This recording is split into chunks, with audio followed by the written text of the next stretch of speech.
Okay, good morning, afternoon, or evening, everybody. Welcome to the SEDAC's Global COVID-19 Viewer, a user-friendly tool for assessing national and subnational trends and risk factors in coronavirus spread webinar. This is your host, Jennifer Brennan. I have 2 p.m. Eastern Daylight Savings Time, so let's go ahead and get started here. First, what I'll do is I'll go over just a few webinar logistics. To ensure the best audio experience, participants have been placed in silent mode. But if you have any issues or you have any questions, what I'd like for you to do is enter those into the Q&A pod, and you should see that located on the lower right side of your screen. This works like a chat. Today's webinar is being recorded. The recording will be posted both to our online Adobe Connect webinar catalog, as well as to our NASA Earth Data YouTube channel within a few days of completion. And then once completed, what I will do is I will send the links, excuse me, I apologize. I will send the links to all registrants. So you'll have both the YouTube recording link as well as the direct link to today's webinar. As far as timing is concerned, today's webinar will be 1 hour long. We have allocated 45 minutes to the presentation and live demonstration, and an additional 15 minutes for the question and answer period. We will have 2 speakers for today's webinar. Our first speaker will be Dr. Alex Desherbinen. He is the Associate Director for Science Applications at the Center for International Earth Science Information Network, or CESIN, and also the Deputy Manager for NASA's Socioeconomic Data and Application Center, or SEDAC. Our second speaker for today is Joe Schumacher. He is a Senior Information Specialist at CESIN and also the User Services Lead at NASA SEDAC. What I'll do next is I am going to pull up today's agenda. Hopefully everybody will be able to see that okay. All right. We will begin today's webinar with Dr. Desherbinen. He will provide an introduction to NASA SEDAC. He will then discuss the motivation behind the SEDAC COVID-19 Global Data Viewer, highlight research on risk factors, and then also speak to the design and development process. And then from there, we will transition to our second speaker, Joe Schumacher. He will conduct a live demonstration of the COVID-19 Data Viewer, providing an overview of key features and functionalities through several use case examples. And then after our speakers have finished with their presentations, what we'll do is we'll move to a final optional set of polling questions. And generally, I'll give these questions 3 to 4 minutes or so, and then from there, we'll move directly to the question and answer period. Depending upon the volume of questions that we receive, we'll extend the Q&A period an additional 15 minutes from end time for those of you who wish to stay on the line, but we will have a hard cutoff of 3:15 Eastern Time. And then just one final note. During today's Q&A session, we will try to answer as many questions as possible during the time allotted, but if we do not get to your question, or if you do not get to your question, our speaker will follow up with you offline after the webinar.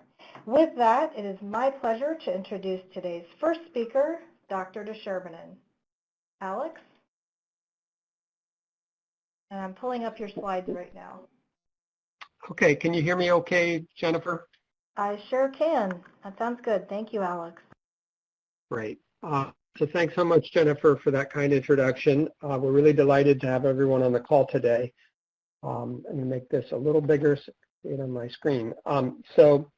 Today we will be presenting on the Global COVID Viewer, and we want to kind of give you a view behind the scenes in terms of how we developed it, and then also describe some of its capabilities. So the introduction is a brief introduction to NASA SEDAC.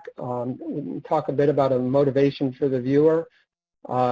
We want to talk briefly about the research that we did on risk factors and the design and development process.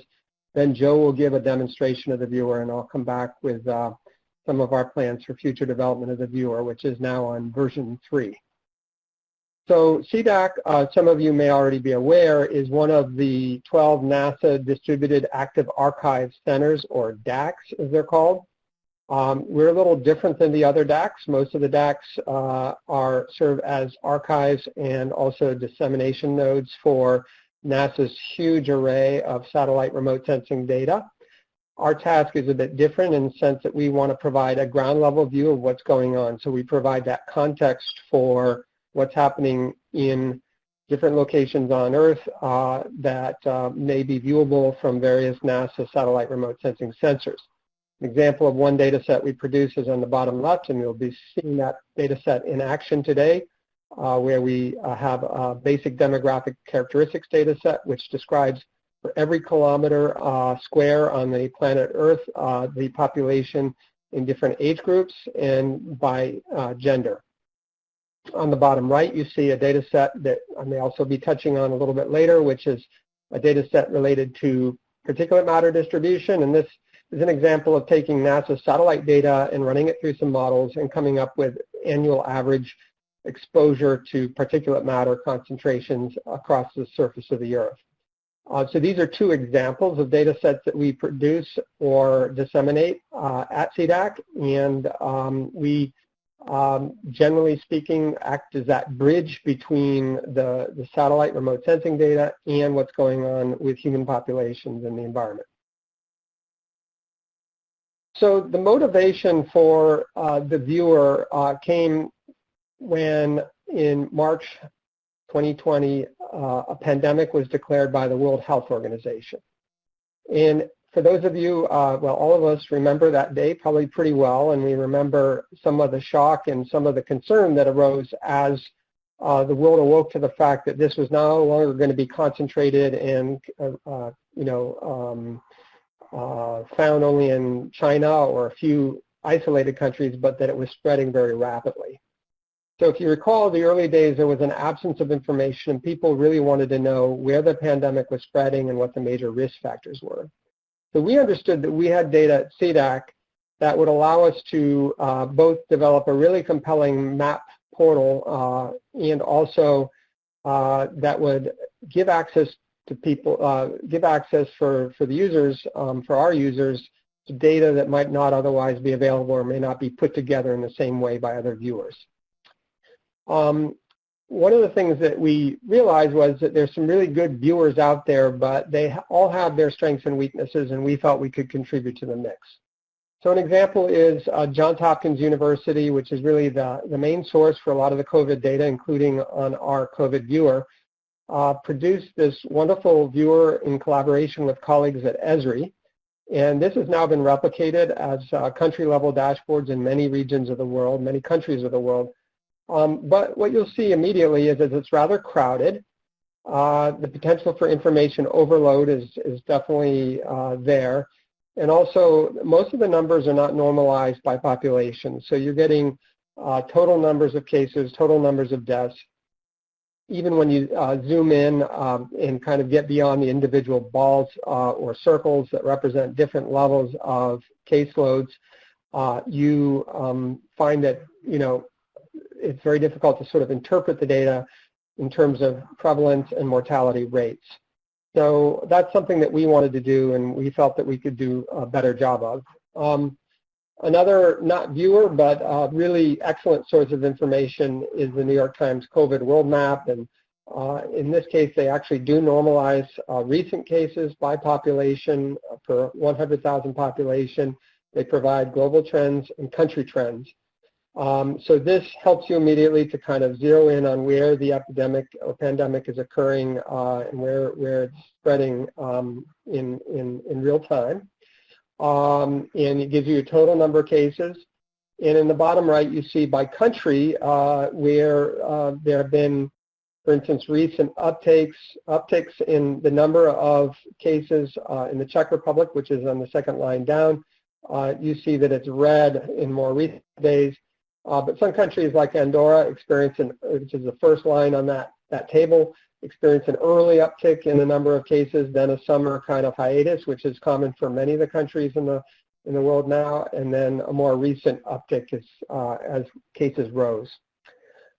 So a third viewer, which has the advantage of being a time series, so you can press the time lapse on the bottom and see how COVID spread across the United States, has a lot of other disadvantages, which is that the data are only at the state level. and basically there's no additional information that is provided beyond the number of cases at a given time. So we began our work with some research on risk factors that were associated with both higher case incidence and higher mortality. There was an early interest in comorbidities, in other words, factors that might predispose people to higher death rates as a result of contracting the coronavirus. Papers also found the following in terms of the risk of mortality from the novel coronavirus, that both poor air quality and old age were factors. In terms of the sex ratio or the differentials in morbidity by sex, by now it's fairly well established that men who are infected with the novel coronavirus are about have death rates that are about double that of women who are infected. I think actually the ratio varies by country, and it may be somewhere in the range of 1.4 to 2, but definitely higher rates among men. Women are not necessarily more at risk, but for age, it's been long known, and most of you are probably aware, that older age segments are more at risk of mortality from the coronavirus. And that may be linked to comorbidities such as diabetes or heart disease or other lung-related diseases. So although observed sex and age fatalities vary by country, the trends towards higher fatality among men and older segments of the population is true across the world. In addition, there are contextual factors around the built and natural environment that may be important. One is some studies early on found that air pollution seemed to increase, higher concentrations of air pollution and chronic exposure to air pollution seemed to increase death rates. That there's a negative correlation between COVID rates and temperature. As temperatures increase, COVID prevalence rates go down. There's also a negative correlation between COVID rates and elevation. So as elevation goes up, there tend to be fewer COVID infections. But these are not necessarily related to death rates per se. It just has to do with how prevalent the disease is. In terms of degrees of urbanization and population density, early on there was a great interest in how settled areas and how urban areas may be kind of hotbeds, as it were, of spread and infection. Now we know that these urban areas are more connected to international travel networks, and they also have higher levels of air pollution, so there may be some cross-correlation with other factors. But I think probably it's what's been now determined is that really urbanization was kind of a stand-in early on for things like crowding, which can be found in both restaurant and bar facilities, but also in public transportation usage that are associated more intensely with urban areas. In any case, epidemiological models still use density as a proxy for risk of spread. I don't think it's the major, the only one, but there are definitely factors in the spread. We do know that, of course, social distancing can slow the spread in densely populated areas. I live in New York City. We managed to bring the rates down quite dramatically as a result of stay-at-home orders and mask wearing and social distancing policies. So urbanization, of course, is not the last word, but it's certainly an important factor. If you're interested in some of this research, we have compiled this slide, which will be available online afterwards. So those who want to do more investigation can click on some of these links and find the research for themselves. What we knew is that we had data that were relevant for some of these things, and that we felt that they would be helpful to the public at large. So as I mentioned already, we produced this data set called Gridded Population of the World Basic Demographic Characteristics. It's population gridded on a 1 kilometer roster basis globally, and it provides an age and sex breakdown. Depending on the country, the population goes up to 85, I believe. Some countries, the population, the top age is something like 65. So it varies by country, but it's a very useful resource for understanding the breakdown of age and sex breakdown of the population. The degree of urbanization data come from the Joint Research Center at the European Commission in Ispra, Italy, and they have developed a data set called Global Human Settlement Layer SMOD. It's a settlement model, SMOD.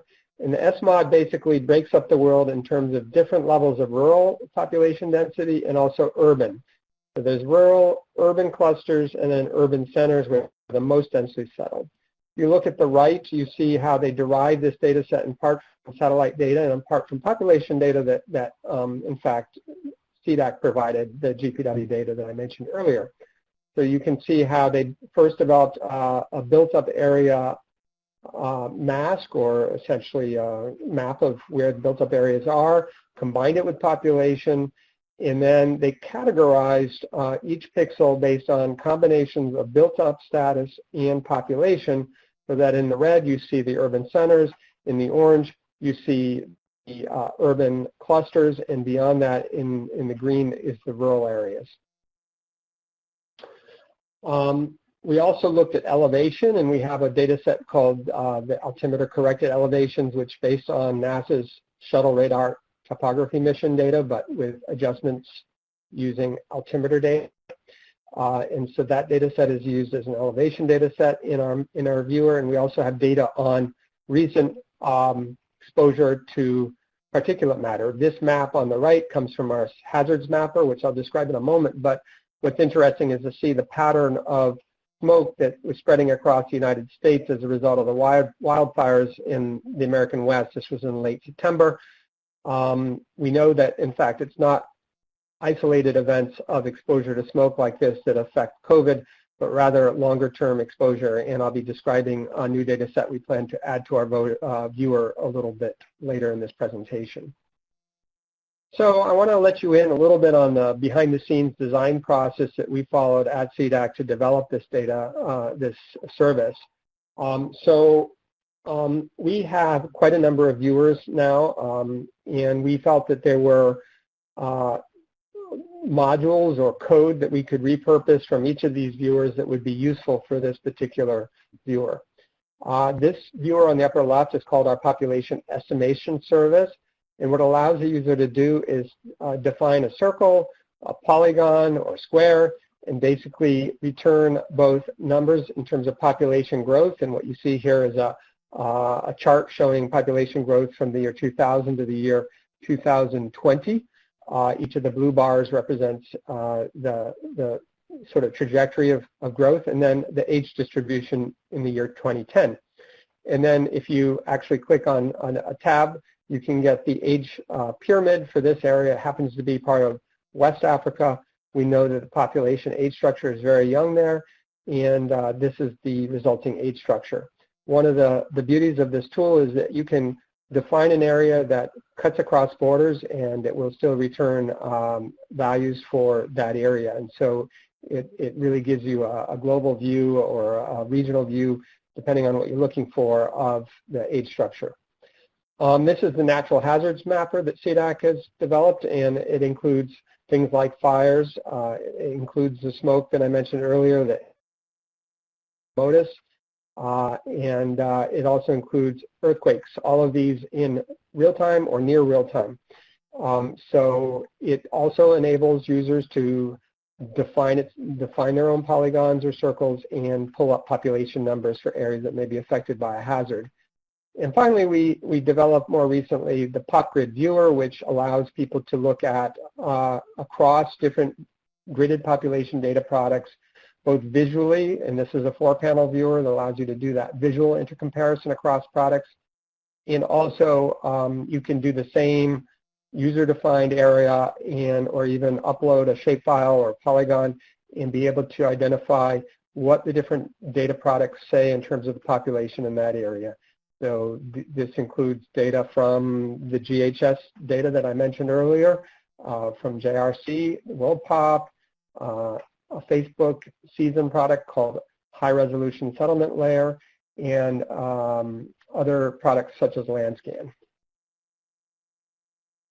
So in the process of developing the viewer, we sought input from our user working group. Every NASA DAC has a user working group, and we have an exceptional user working group I'll mention, and they were really hands-on in terms of helping us design this viewer and giving prompt feedback that helped us to refine the approach. So what you're seeing on the right-hand side is an early version of the viewer. And in the upper right, you see Rockland County, which happens to be the county in New York State where CEDAC is located. CEDAC is a center that manages the NASA SEDAC. And at that particular point in time, it was in April, I believe, of 2020, mid-April, there were, at that time in this county, 7,000 or close to 8,000 cases with 200 deaths. And, you can pull up the age structure for that county. Those data actually are pre-canned, so you can, click on a county or click on a some jurisdiction, and you basically pull up numbers that are already pre-prepared in a pop-up window. On the bottom right panel, what you see is that in the early iteration of this mapper, we provided population distribution as a backdrop, but we did not provide the number of cases or the prevalence of cases in a country. So what users had to do was click on a little point in the country. If it was a red point, they would pick up the national level data. If it was a yellow point, it would be a subnational value. So in this case, someone clicked on the United Kingdom in red, pulled up number of cases, and found that there were about 125,000 cases and 16,000 deaths. But if you clicked on the yellow dot for Isle of Man, you would find that there were only 300 confirmed cases and 9 deaths at that time. So there were a number of comments that related to how people wanted to see how our users, the representative members of our user community, wanted to see the data and how they wanted to see the viewer develop. So they suggested having essentially a choropleth map showing how many COVID cases there were as a percentage of population. They suggested a symbology that could be more intuitive. Some people had problems with the dots. They couldn't locate the dots. The dots were obscure on a green background. You can imagine a green dot on a green background, which you can see in the upper right panel, wasn't very easy to find. Some people interpreted the orange dots versus the red dots to mean that there were different levels of infection, which of course they had nothing to do with levels. The green, orange, red symbology obviously conveys a certain order, and that wasn't the purpose at all. And then finally, people wanted to see graphs that showed trends over time. So we listened to the UWG, and in our version 2 mapper, which we released in June, we basically created a choropleth map. A choropleth map is just a fancy way to say that we colored in each country based on the number of cases, and these were cumulative cases over time. So the countries basically showed up and popped up if they had a large number of cumulative cases.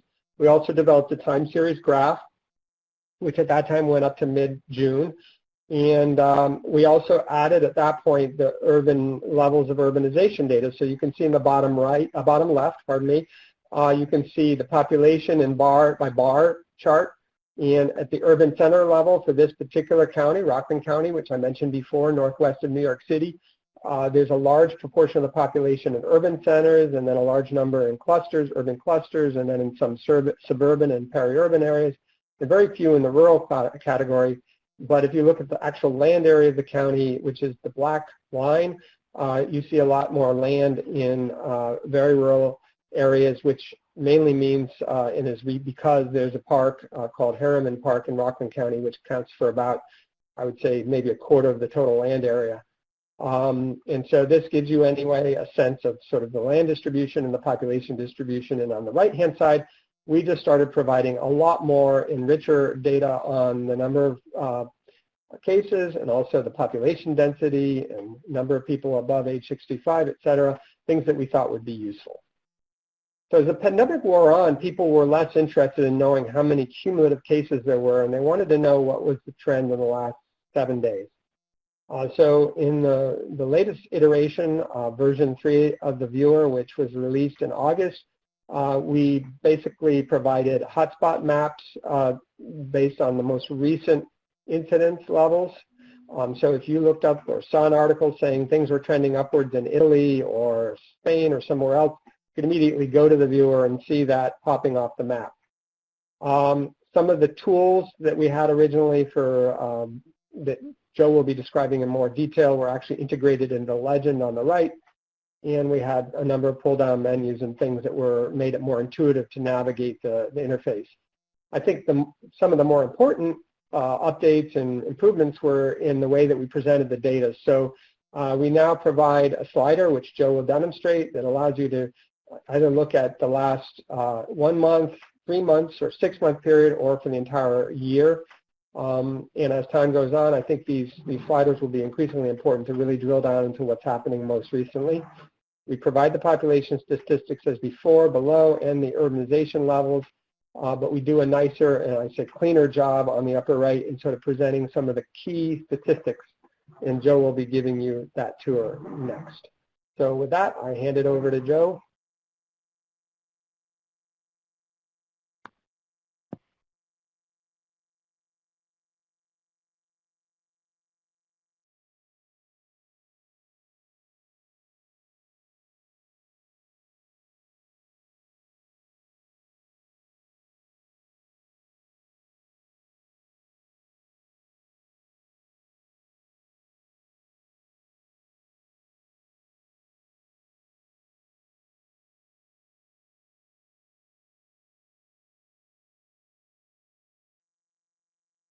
Well, thank you, Alex.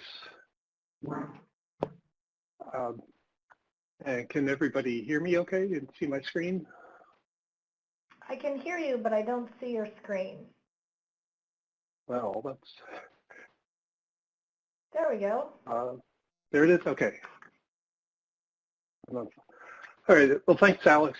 Thanks, everybody, for joining today. As Alex had mentioned, I'm going to demonstrate how the COVID-19 viewer works. And before we get to that, let me just give you a quick tour of some of the features of the viewer, and then I'll walk through a couple of cases that illustrate how you can use the viewer.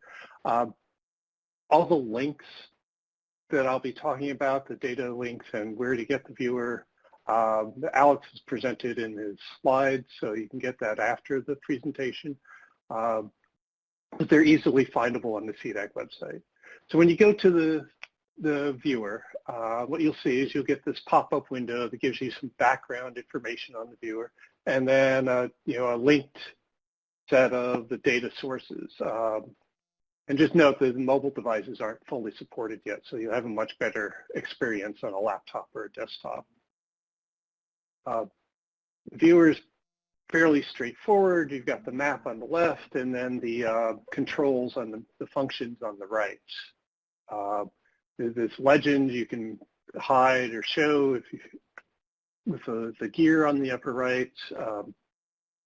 We give you several base map options. I'm using the topographic map. You can see streets. There's just a sort of a plain gray map. I particularly like the topographic feature. This is just for display purposes. It's just, if you want to make a screenshot and you have one map that looks more pleasing to you than another, then feel free to cycle between those. So to move around the map, you can use the traditional pan and zoom features that most online maps have, but we also, you can search for a location here. You can fly to an area of interest somewhere in the US or other locations around the world, or you can zoom to an administrative level. And the administrative level for the maps, they're basically controlled by the administrative level that Johns Hopkins provides for the COVID-19 data. So some countries only report country-level data, others report state or provincial level data, and then in the US we have county-level data. As you zoom into the map, you will see that if a country has provincial level data, you will see the provincial level coloring coming into the map. The data that can be displayed are listed in the overlay map section up here. The default setting is the prevalence of the 7-day moving average of the prevalence. Prevalence just being the number of cases that were reported, and so that we're pulling out of the Johns Hopkins database. But there's also a most recent 7-day map for mortality. That was the total prevalence since the beginning, and mortality or deaths since the beginning of the pandemic. And then we have some other data sets Alex touched on that may be related, such as elevation, aerosol optical thickness, which is measured or calculated through NASA instruments on a couple of NASA satellites. So it's showing you air pollution levels essentially. And then our gridded population of the world data set, the total population for 2010. Just to back up to the prevalence data, this data, the prevalence and mortality data is updated once a day, while as is the aerosol optical depth information.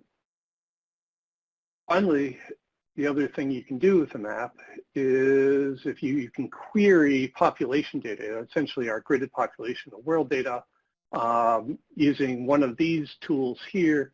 I will come back to those in a couple of minutes. So a couple of examples.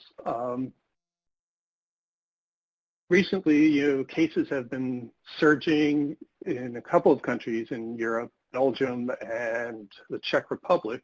The Czech Republic has been especially notable.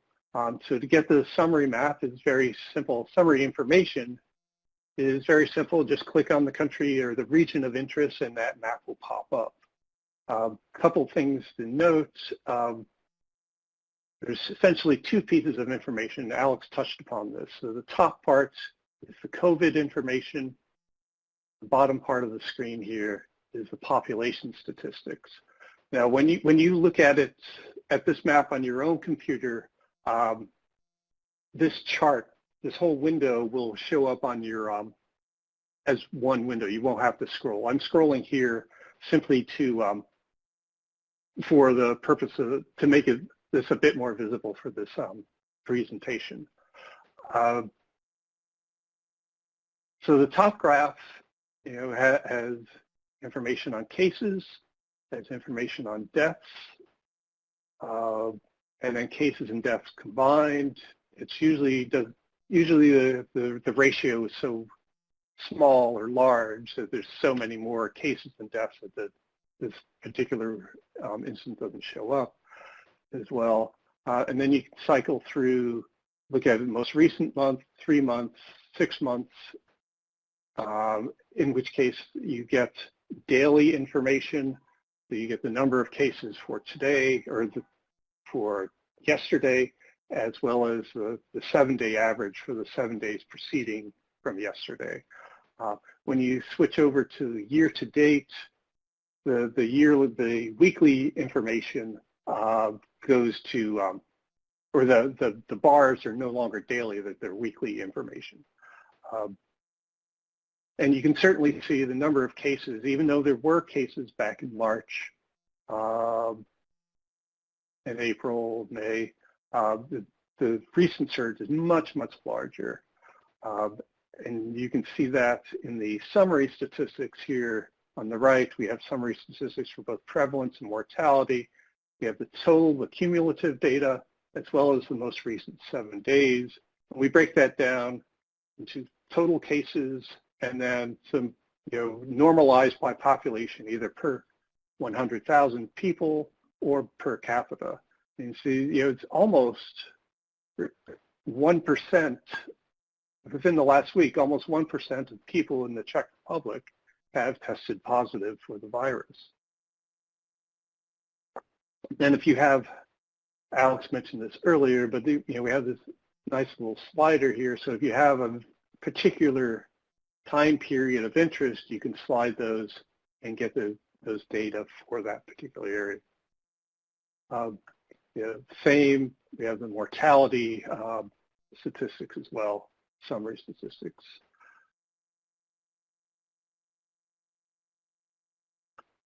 Just population statistics below includes the age distribution. Here we have number of people, and these are different age brackets by 5-year increments from youngest to the oldest. In this case, the Czech Republic has data for people ages 85 and older. You can see the age-sex distribution, or the age-sex pyramid, showing you the distribution of male versus female for different age brackets. And then and both of those are coming from our gridded population of the world data set. The urbanization characteristics are coming from the JRC data set. So essentially you go from least urban on the left to most urban on the right. So, and then with the blue bars being the actual population for each category, and then the black line being the land area for each category. And we can see, we have some summary statistics on the right. You can see the total population. Oh, sorry, I hope you don't hear my, so I live on a busy street and there's a police siren going by right now.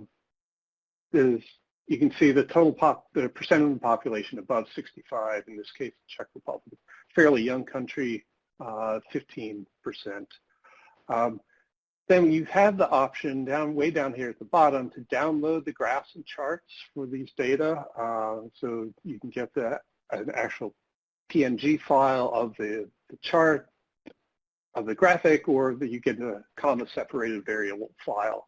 Now I've downloaded this separately, the data. This is just the cases you can get for the Czech Republic, and here's what you will see the final product for that.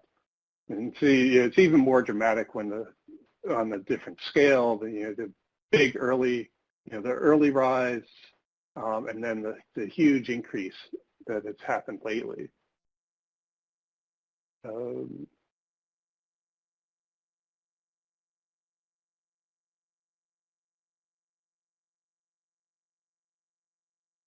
Okay, so that is for the one example for the Czech Republic, which is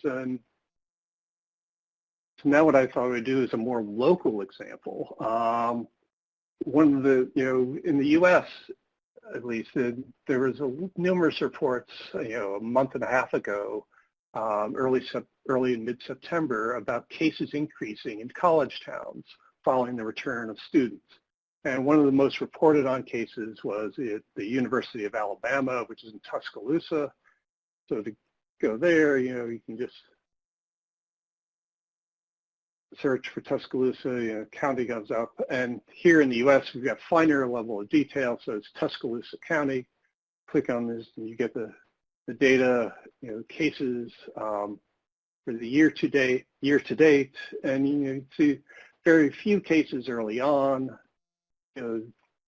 Some increase over the summer, which was the case for much of the southern United States. And then, immediately in mid-September, you see the very large surge or increase in population, or in cases, excuse me. But note that, the case level here for Tuscaloosa County for the past 7 days, only 197 per 100,000 people, less than a quarter of what we're seeing in the Czech Republic. And then the age distribution, very obviously, if you look at the age-sex distribution, very obviously you have the college-age population. So it's demonstrating as the students came back, and they indeed did, there was indeed a spike from that. Now, if we wanted to look at the population distribution at a finer scale, we can zoom in on the map. I don't want to go that far. All right. And we can choose one of these population estimations tools. So we have a polygon tool. You can choose your own points. You have a rectangle tool, a circle tool, or a buffer where you specify a point and you say the distance around that point that you want to get a population estimate for. So we'll just do a quick circle around the University of Alabama campus. Now, what this is doing, unlike the other charts that popped up, which were predetermined, this is a live query of the gridded population world database. So it's a global raster file, spatial resolution of 30 arcseconds, which is approximately a kilometer on the side. So it's taken a while to calculate all the data for each of these, for each of the grid cells within in there. And here, for the age distribution, you see the huge number of college-age students in Tuscaloosa. You know, it's very close to the university campus, which is what you would expect. And the population percent elderly is extremely small. They're only, you know, less than 10%, 6.5%. All right. So one other example that I'll show, and then I'll turn it back to Alex, is for the Piedmont region of Italy. And so in northern Italy, early on in the epidemic, they were terribly hit with lots of deaths. And you can see this here. Piedmont region, the Turin and Milan, that area of northern Italy. Huge spike in deaths, and then early on, with a recent increase that we've seen in many other places.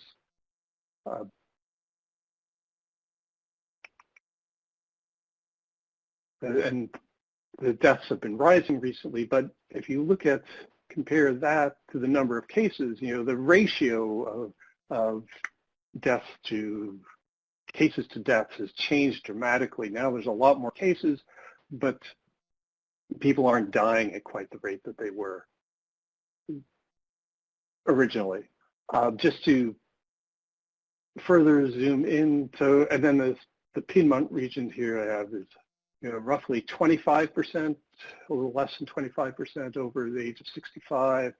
You know, I did a zoom, a polygon, I drew a polygon earlier around one city in the region, and you can see perhaps what's going on is it's much older population here. It's 100, you know, 28%, almost 30% of this one particular city in Biella is over 65.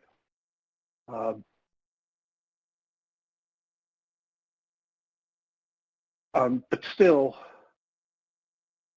you know, the case rate is still less than half than what we're seeing in the Czech Republic, or what they're seeing in the Czech Republic right now.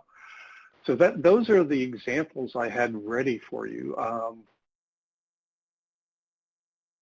So I think Alex has some more, has some, sorry. So I'm going to turn it back over to Alex, who will talk about some of the future developments that we have in mind.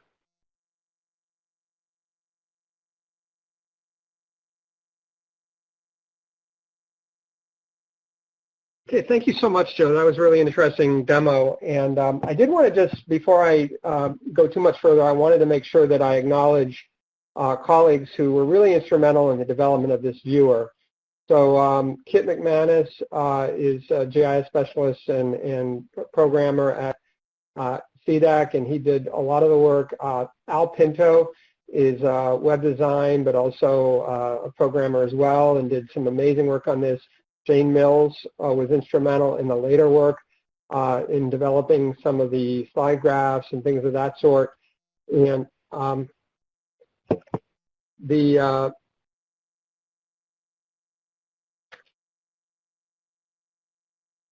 and Susanna Adamo is a demographer who works at SEDAC, and she really was helpful and instrumental in kind of helping think through some of the covariates and the looking at the literature to see what we should bring in. So with that, I'm going to, and I hope I didn't miss anyone important, but it was really a team effort and really involved a lot of people from all over SEDAC who were involved in kind of providing feedback. It's always a team effort with us. So In terms of next steps, what we want to do is bring in the CDC, Center for Disease Control, has data on social vulnerability, and we're going to be gridding those data right now. They're in a vector format, so we're gridding those data so that you can do the same kind of spatial queries that we have allowed people to do with the population data. We are going to be bringing in the PM 2.5 gridded data that I mentioned earlier, and allowing people to understand better the levels of particulate matter on an annual average basis in their region, in their area. And we also have a new data set that will be released shortly, building on earlier work we did with the Environmental Performance Index, where we'll be providing both country level, population weighted country level particulate matter data, and urban area particulate level data. So watch out for those. And with that, I think we're going to close and invite questions. So Jennifer, over to you. Okay, thank you, Alex. Actually, at this point, what we'll do is we're going to jump to a final optional set of polling questions. We'll give these about 3 to 4 minutes or so, and then from there, we'll move directly to the question and answer period. All right, so let's give these just a few minutes, and then we will continue forward to the Q&A. We've received some really good initial questions, so let's give these a few, and then we'll move to the Q&A session. Thanks, everybody.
Okay, we're going to give these just another minute or so since I see that there are still people responding to the question. I want to give everyone an opportunity to provide some input here. So let's give this another minute and then we'll move to the question and answer period.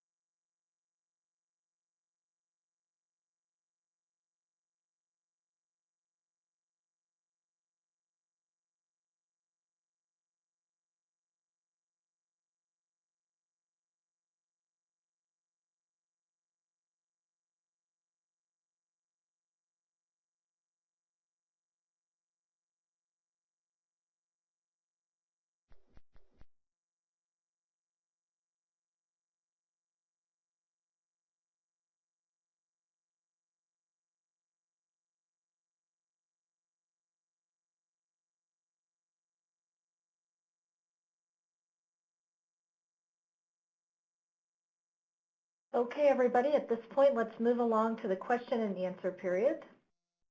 One of our first questions here, let me go ahead and pull that up.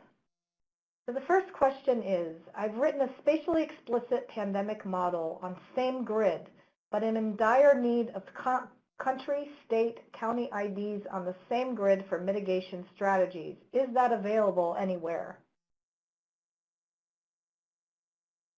I think that might be a good offline question. I do invite, I don't know, I guess we didn't provide our contact information in this slide, but I do invite people to reach out to me at SEDAC, and we can follow up with that kind of information. We have identifier grids for most geographies globally, and so if that's what this individual is looking for, I think we could definitely help them out and provide those to them. Okay, wonderful. And so this is a good time for me to bring up that the Q&A log will be sent along to our presenters, so they will be able to follow up with any questions that are not addressed or require further insight offline. They'll be able to follow up with you offline because they'll have that information. All right, our next question is, do you share any Jupyter notebooks or other Python coding or GitHub repo with example analyses with the SEDAC COVID viewer or PopGrid viewer? Great question. This is a direction we want to head in the future, is basically allowing more. So we do not have repos yet of this kind of Jupyter notebooks or Python code, but we want to provide more of those in the future. And so again, it's something that I can follow up with you online. And we have some separate projects where we're, working out what we call vignettes, where people can use our data in ways that allow them to do certain types of analyses using, open source tools. So I think I'll stop there, but would be very happy to follow up with that individual. Okay, thank you, Alex. Excuse me. The next question is, and I hope that this is true for all of the data layers, so can you download the specific data sets? I did see that you could download a .csv or a PNG for many of the results, but is this true for all of the data layers contained within the COVID viewer? Well, sure. So in the early part of my presentation, I provided URLs for all of the data sets that we pulled into the viewer. So in the sense that you can pull those raw data, yes. You can then download, of course, from, as Joe described, from the pop-up, you can download the results from your queries. And I believe that's possible both for your custom design queries and, of course, for the pre-canned queries that where you click on a specific administrative level or country and get the results. So those should all be available. If there's any data that don't seem to be available, again, feel free to follow up with us. Some of the layers that we developed or incorporated from map services, like the layer from the MODIS real-time or VIIRS, I'm not sure at this point whether it's MODIS or VIIRS, but the aerosol optical depth, pollution data, those you can actually get from NASA's one of the other DACs, and we just bring them in as a map service so that you cannot download those. Okay, thank you, Alex. The next question is, can you address or not the reason that number of recovered people is not reported? I don't think it is reported by JHU or states. This seems to be a point of contention for some people. I believe the data is not reported as COVID recovery may have long-term effects. Thanks. Well, actually, I noticed as I was touring the JHU Esri map viewer today that they do have recovery, so you can tab through, and if you go from in the upper right-hand corner, I believe, they do give you the number of cases, and then if you keep tabbing, you get the number of recovered. I actually think it's partly because I just don't know, and frankly, even the case rates If you recall in the early days, certainly I knew many people in New York City who were never tested and never knew, never were certain that they had a very strong suspicion that they had COVID. There just wasn't enough testing going on in the early days. So in many ways, the early numbers are probably a gross underestimate. I think that the more recent numbers are probably much more reliable. So it's important to bear that in mind. But then, if you don't know how many people actually had COVID, then knowing how many people recovered is also equally impossible to determine. Thank you, Alex. The next question is, do you have information about rate of testing in addition to infection and death rates? That's a related question, and no, I believe Johns Hopkins has that information. So they do provide, I believe, the testing rates as, again, one of those items that you can tab through.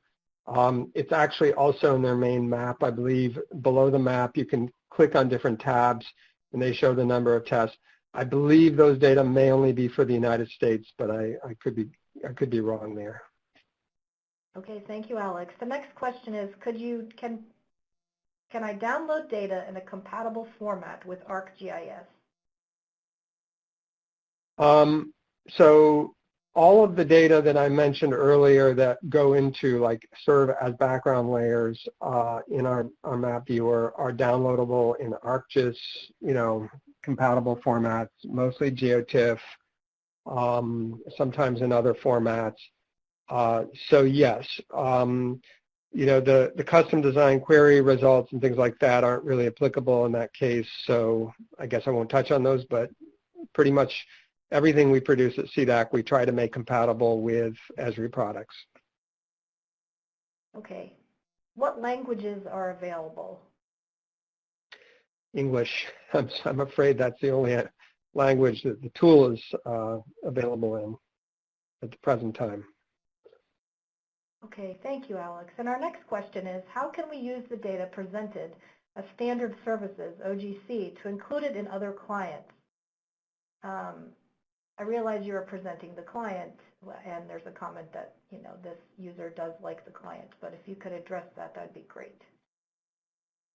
So I'm in here, it would be great if Kit McManus or someone from our geospatial division were online, but what I'll say is that there are, we provide as services the population estimation service. That would be the main tool you would be able to use, plug and play in your own kind of web map viewers.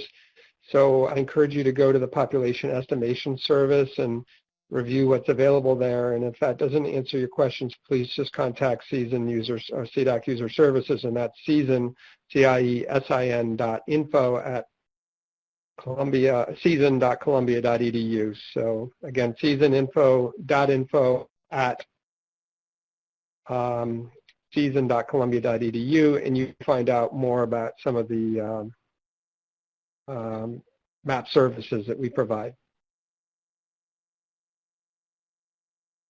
Okay, thank you, Alex. I just added the population estimation service link to the chat pod. The next question is, what are your thoughts on data around social distancing, mobility, and government measures, lockdown stringency, border closures?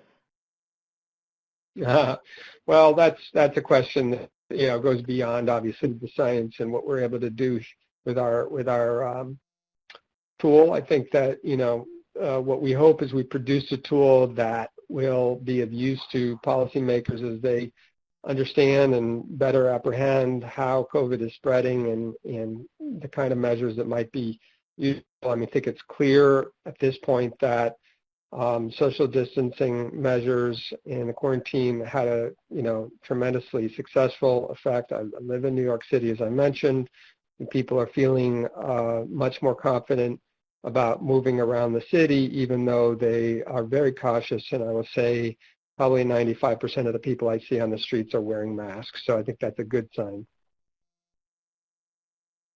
Okay, well, thank you for that input, Alex. And our next question is, for the COVID-19, what is the smallest unit for region? Zip code? No, we only provide down to the county level in the U.S. So that's I think the smallest reporting unit that's available through Johns Hopkins.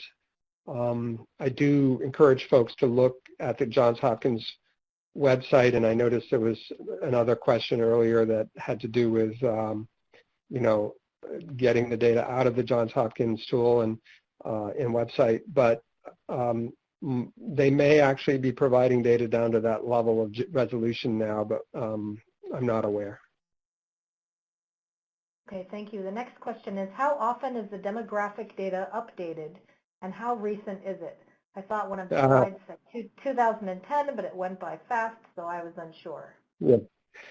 Yeah, so, well, as you can imagine, it takes a lot of time to compile these data from decennial censuses. So we just released the basic demographics characteristics data set, I would say 3 or 4 years ago. But yes, it's timestamped 2010 because that was essentially the census round for which we had the most, you know, we had the data available.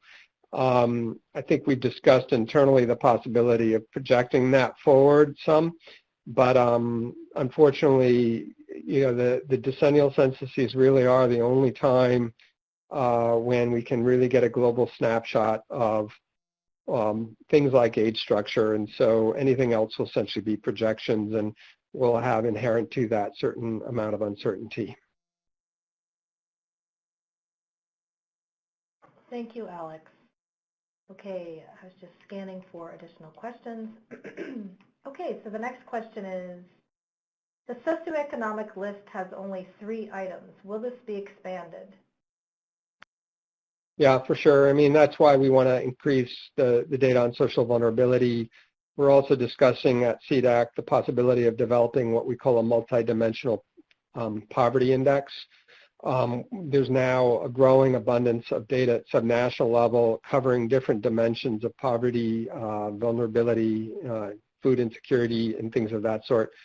So what we'd like to do is bring those together into a kind of more comprehensive worldview that would allow people to see how poverty and other factors interrelate with things like COVID or climate change impacts or different disasters of different types. So yes, we definitely are planning to grow and expand our collection of data in the future. Okay, thank you. Let's see, the next question is, do you have any data sets that could give a representation of population mobility? Yeah, that's a great question. So there is actually a very interesting paper that came out a year ago, and we approached the authors about disseminating, and we didn't hear back. We did hear back, and then it was left in kind of limbo, but they were using essentially cell phone data and certain very widely prevalent apps to basically track levels of mobility at subnational levels. And I think that's a data or a paper that came out of Harvard, and I'm happy to follow up with the individual who asked the question. But right now, you know, the kind of real-time mobility data in terms of where people are moving are still proxies, and we'll never have, you know, full information. But we at SEDAC are definitely interested in exploring new and improved data on, you know, migratory patterns in mobility.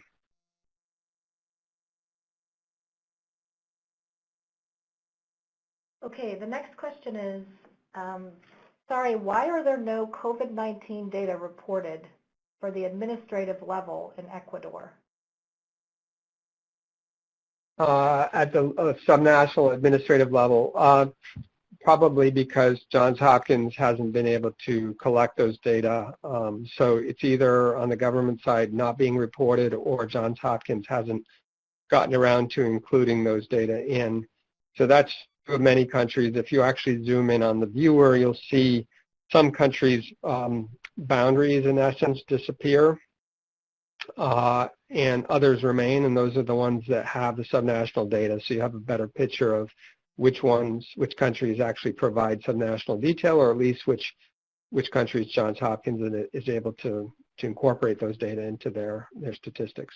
And I expect it's hopefully possible in our version 4 that we'll have increased number of subnational units as those numbers become more available.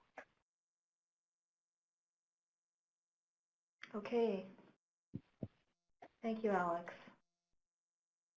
So the next question is, could the travel agencies be utilized as a proxy on mobility? Well, I'm not sure what travel agency data they're referring to specifically. I think there's good data from, the international, what is it, IATA, International Air Transport Authority. That's an idea, and that's something we might want to look into is providing data on, international travel. I know that, numbers in the U.S. anyway are down something like 60%. I don't know what that number is internationally. I also just wanted to say and shout out to say that I noticed some of the suggested layers which people put in the response pod, and I deeply appreciate what people are suggesting, and we'll definitely look into these different elements in the future. Okay, thank you, Alex. At this point, I do not see any additional questions. I don't think that I have missed any questions, but certainly if so, please indicate as such in the Q&A pod. So what we'll do at this point, if there are no further questions, let me just, like something was, oh, okay. So it's a follow-up regarding the mobility question. For mobility, I was wondering about whether or not data on car travel exists. Not to my knowledge. Again, it's all proxies, and it's using maybe cell phone tracking and other information that could be able to allow people to piece together a more global view of what's going on in terms of mobility levels.